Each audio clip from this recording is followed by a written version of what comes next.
నమస్తే, welcome to big Telugu TV. ప్రస్తుతం మనతో పాటు ఉన్నారు సోషల్ యాక్టివిస్ట్ కృష్ణకుమారి గారు. నమస్తే అండి. నమస్తే. ఏపీలో కదా, రెండు తెలుగు రాష్ట్రాలలోనూ అత్యంత సంచలనాత్మకంగా మారిన కేసు ఈ మధ్య కాలంలో ఉంది అంటే అది పాస్టర్ ప్రవీణ్ పగడాల గారి ఇష్యూ. తెలంగాణలో స్టార్ట్ అయ్యి ఆయన ఆంధ్రప్రదేశ్లో ప్రాణం విడవాల్సి వచ్చింది. అది యాక్సిడెంటా, ఎవరైనా హత్య చేశారా, ఇవన్నీ పక్కన పెడితే ఆయన అయితే లేరు. ఎవరి వర్షన్స్ వాళ్ళకు ఉన్నాయి. ఒక 90% వాళ్ళు అక్కడ ఆ ప్రొమిసెస్లో చూసిన విధానం బట్టి, అక్కడ బాడీ పడిన విధానం, బండి పడిన విధానం, ఇవన్నీ క్యాలిక్యులేట్ చేసుకుని ఎవరో కక్షపూరితంగానే ఇదంతా చేశారో అని అన్నారు. ఎవరో అతి కొద్ది మంది మాత్రమే తాగి అదంతా జరిగిందని కూడా అన్నారు. సాధారణంగా ఇలాంటి పెద్ద పెద్ద ఇష్యూస్ వచ్చినప్పుడు గవర్నమెంట్ నుంచో పెద్దలు ఎవరో ఒకరు నోరు కదుపుతారు. మేబీ ఇది మతపరమైన వివాదాలకు దారితీస్తుంది అనుకున్నారో ఇంకోటో తెలియదు, కానీ పెద్దల నుంచి అయితే నోరు మెదపలేదు, ఎవరు మాట్లాడలేదు, ఎవరు సైలెంట్గా ఉన్నారు. ఎట్టకేలకు మనం చూసాం, పోలీసులు వచ్చి తాగి డ్రైవ్ చేయడం వల్లే ప్రాణాలు పోయాయి. రీసెంట్గా ఇంతకుముందు కొద్దిసేపటి క్రితం చంద్రబాబు నాయుడు గారు స్పందించారు. అది అలా జరిగిన మరణాన్ని ప్రభుత్వం మీద ఆపాదిద్దామని చూశారు. సహజ మరణం మీన్స్ అలా తాగి యాక్సిడెంట్ కాదు, మీన్స్ యాక్సిడెంటే, అది ఎవరో చేసిన మర్డర్ కాదు అన్నట్టు మాట్లాడారు. ఏం చెప్తారు మీరు? అది ఖచ్చితంగా హత్య అండి. 100% హత్య. దేవుని నుంచి గమనించిన విషయాన్ని బట్టి చూస్తే అది హత్య. కాకపోతే చాలా తెలివిగా దానిని ఒక యాక్సిడెంట్ లాగా చిత్రీకరించాలని చూశారు సినీ ఫక్కీలో. దానికోసం అని చెప్పి సాక్ష్యాలు అన్నీ పుట్టించారు. అంటే ఒక సినిమా ఎలా జరుగుతుందో, ఒక సినిమాలో ఒక మర్డర్ని సహజ మరణంగా ఎలా చిత్రీకరిస్తారో, దానికోసం ఏమేమి దినుసులు వెయ్యాలో, ఏమేమి కట్టుకథలు చెప్పాలో, ఏమేమి రెండో మనిషిని క్యారెక్టర్ అసాసినేషన్ చెయ్యొచ్చో, అంటే ముందుగా ఇది అతను యాక్సిడెంటు అని చెప్పారు. అది యాక్సిడెంట్ కాదు. అది యాక్సిడెంట్ అయితే కనుక అతను కింద పడితే అతని మీద అంత బండి ఎలా వచ్చి పడుతుంది, నిజానికి యాక్సిడెంట్ అయితే మనిషి ఒక పక్క బండి ఒక పక్క పడతారు అని చెప్పి రీజనింగ్ లాగేసరికి ఆయన క్యారెక్టర్ దగ్గరికి వెళ్ళారు.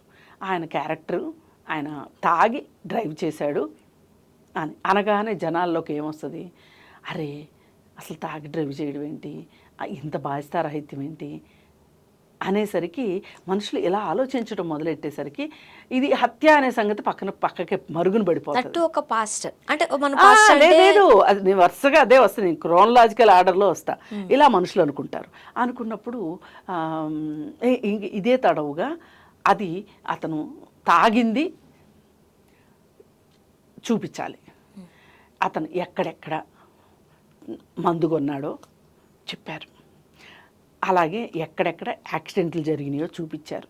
ఇవన్నీ ఏంటి అంటే అది యాక్సిడెంటే అని చూపించటం కోసం ఒక మనిషిని, ఒక వ్యక్తిని, అందులో పాస్టర్ని ఆ విధంగా చూపించాలి అని చూడటం ముందు చూసారా, హత్యను మించిన అమానుషం ఇది. నాకు చాలా చాలా బాధ అనిపించింది. ఎందుకు బాధ అనిపించింది, ఒక వ్యక్తి ఈరోజు మనం ఎందుకంటే అంబేద్కర్ని ఈ రోజుకి మాట్లాడుకుంటాం. నిన్నగాక మొన్న కొరియాలో మనం కిమ్ గురించి చాలా దారుణమైన కథనాలు వింటూ ఉంటుంది ప్రపంచం మొత్తం. అయితే ఆ కిమ్ కొరియాలో ఆయన ఫోటో ఒకటి పెద్దది పెట్టి దానికి పూలమాలలు వేసి ఆయనకి సంబంధించిన జీవిత విశేషాలని చెప్పటం చూస్తే మనకి ఎంత సంతోషం వేస్తుంది. ఎందుకు, మన దేశం వ్యక్తి, అట్టడుగు వర్గాల నుంచి వచ్చిన వ్యక్తి, అట్టడుగు వర్గాల కోసం పరితపించిన వ్యక్తి, అట్టడుగు వర్గాల కోసమే తన ఆఖరి శ్వాస వరకు బతికిన వ్యక్తి గురించి మనం మర్చిపోయినా, మనం పట్టించుకోకపోయినా అక్కడ ఎవరో పట్టించుకున్నారు అంటే మనకి ఎంత సంతోషం వేస్తుంది, గర్వకారణం కదా. అలాగే ఇతను కూడా ఒక మాదిరి, నేను అంబేద్కర్తో పోల్చడానికి సాహసించను కానీ ఒక మాదిరిగా ఈవేళ సమాజానికి నిద్రపోతున్న మనుషుల్ని నిద్రలేపటానికి, అణగారిన వ్యక్తులకి ఒక ధైర్యాన్ని నింపటానికి మీలో కూడా శక్తి ఉంది, మీరు ఆత్మవిశ్వాసంతో ఉండండి, జీవితాన్ని జయించండి అని చెప్పి ఒక కర్తవ్య బోధన చేసిన వ్యక్తిగా అతనంటే నాకు చాలా గౌరవం. ఇవాళ ఇలాంటి వ్యక్తులు కావాలి. ఇప్పుడు విజయానికి 5 మెట్లు, విజయానికి 66 మెట్లు అని ఈరోజు చాలామంది లైఫ్ కోచ్లని, అలాగే వ్యక్తిత్వ వికాస నిపుణులని చాలామంది వచ్చేస్తున్నారు. లేనిపోని డిగ్రీలు తగిలించుకొని చాలా సొల్లు కబుర్లు చెప్తున్నారు. వాళ్ళకంటే కూడా ఆయన్ని ఒక మతబోధకుడిగా చూస్తే అతనికి అన్యాయం చేసిన వాళ్ళం అవుతాం. అతను కేవలం మతబోధకుడు కాదు, ఒక నిస్సహాయులకి ఒక ధైర్యాన్ని నింపిన వ్యక్తి. అలాగే ఎవరికైతే జీవితం మీద ఆశ ఉండదో వాళ్ళకి జీవితం మీద ఒక ఆశను కలిగిస్తున్న మనిషి.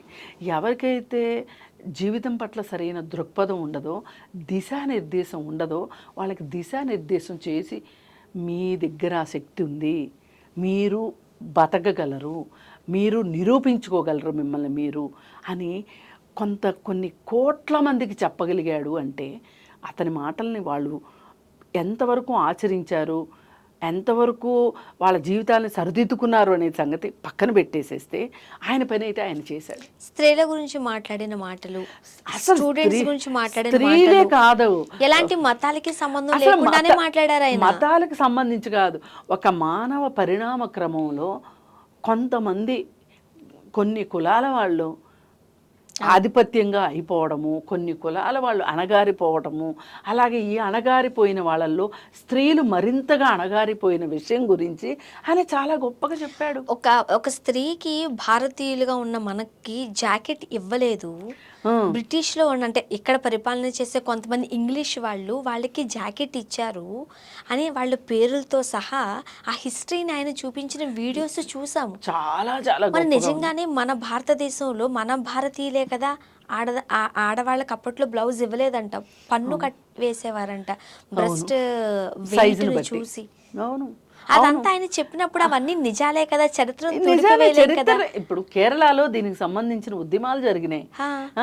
అసలు దానికోసం అని చెప్పి అక్కడ పోరాటాలు జరిగింది, దానికోసం కొంతమంది ప్రాణాలు పోగొట్టుకున్నారు.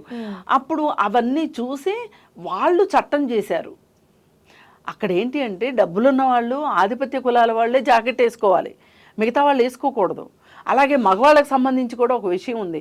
ఆధిపత్య కులాల వాళ్ళే, మన తెలంగాణలోని కూడా చాలా ఎక్కువ ఆధిపత్య కులాల వాళ్ళే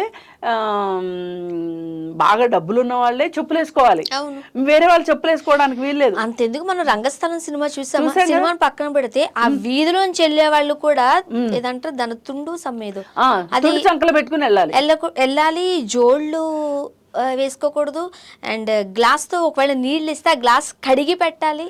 ఇవన్నీ ఉన్న ఆచారాలే. అసలు ఈ రోజుకి 2 గ్లాసుల వ్యవహారం ఉంది తెలంగాణలో. అంటే మీరు 2 గ్లాసులు అంటే ఇప్పుడు 2 కప్పులు, పింగాణి కప్పులు ఉంటాయి హోటల్లో, మట్టి కప్పులు ఉంటాయి. ఒక దిగువ అణగారిన వర్గాలకు సంబంధించిన వాళ్ళు వెళ్ళారనుకోండి, వాళ్ళకి మామూలు పింగాణి కప్పులో టీ ఇస్తారు.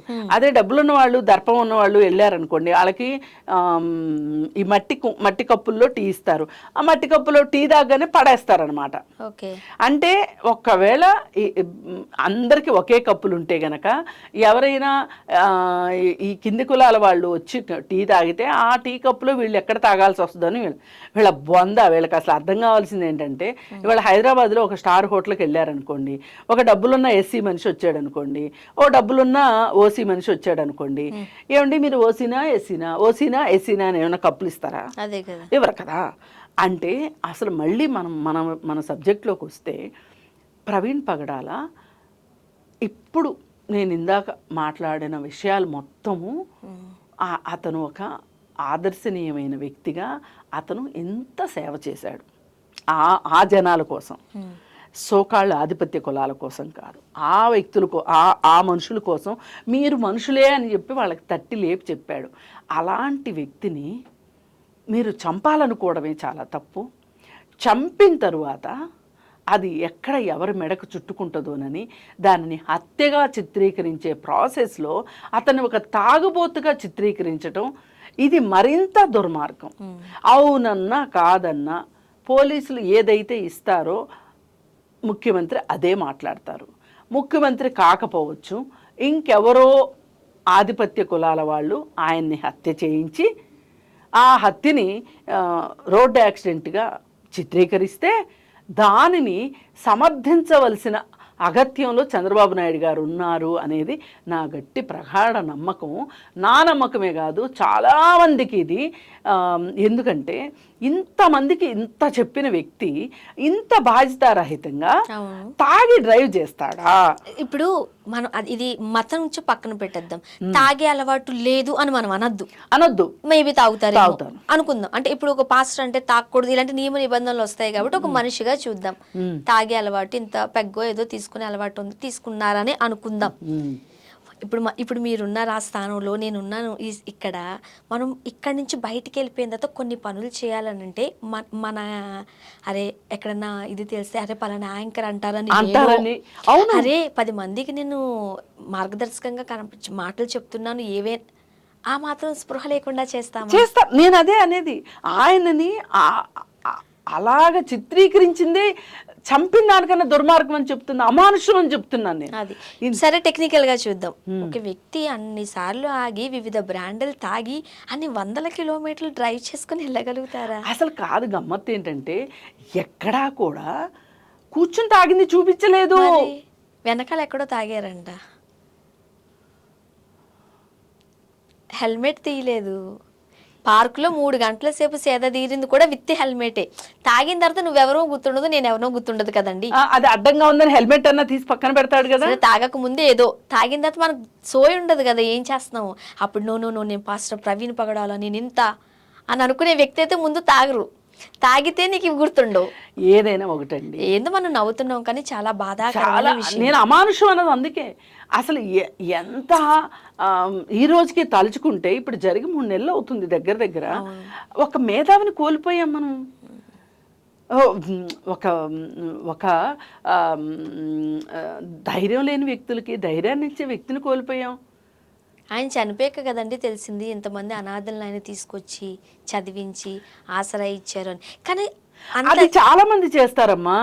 కానీ ఇంతమంది ముందు ఇంతమందికి ఇప్పుడు ఆయన 10 మాటలు చెప్పారు, 10 ఎక్కాలని లేదు, ఎక్కిన ప్రతి ఆచరించాలని లేదు. కానీ ఎక్కడొక్క మాట అయినా నాటుకుంటుంది కదా. ఒక్క మనిషి మారినా కానీ వాళ్ళ జీవితం ధన్యమని వాళ్ళు భావిస్తారు కదా. మరి అందుకని ఏది ఏమైనప్పటికీ కాదు, అసలు ఎందుకు చంపేయాల్సినంత అవసరం వచ్చిందంటారు? ఎవరికి వచ్చి ఉంటుంది అంటారు? దీన్ని మతానికి ఆపాదించాలంటారా? అంటే ఖచ్చితంగా ఒక వ్యక్తిని చంపే అవసరం ఎప్పుడు వస్తుంది అంటే ఆర్థిక కారణాలు, లేదంటే మహిళలకు సంబంధించిన విషయాలు, లేదు అనుకుంటే రాజకీయంగా అడ్డొస్తున్నారు అంటే, ఇలాంటి రకరకాలు ఉంటాయి. అలాగే మతం కూడా ఒక కారణం కావచ్చు. రాజకీయాల్లో లేరు మతాన్ని ఫోకస్ చేస్తే ఆయన మాట్లాడినట్టు కూడా, అంటే తన మతం గురించి తాను చెప్పుకున్నారేమో గాక, కానీ పరమతాల్ని కించపరిచినట్టు ఎక్కడ మనం ఉన్న వీడియోస్ కనపడలేదు. ఆయన ఒక కేసు వేసి ఉన్నారు. అదేంటి అంటే క్రిస్టియన్స్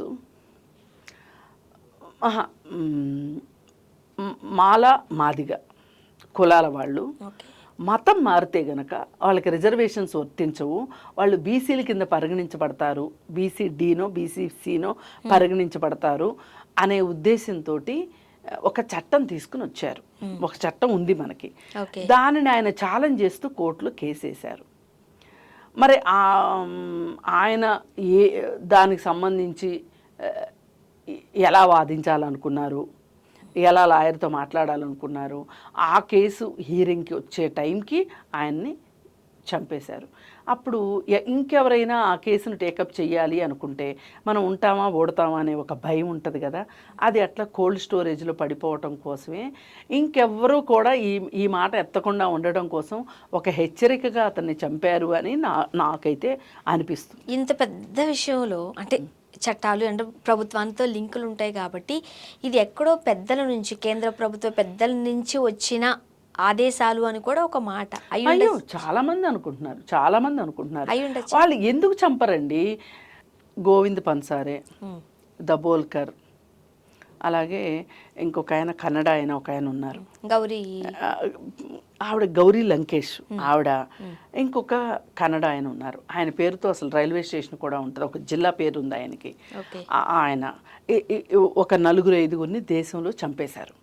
చంపేసేస్తే ఈ 4-5 ఒకే హంతకులు.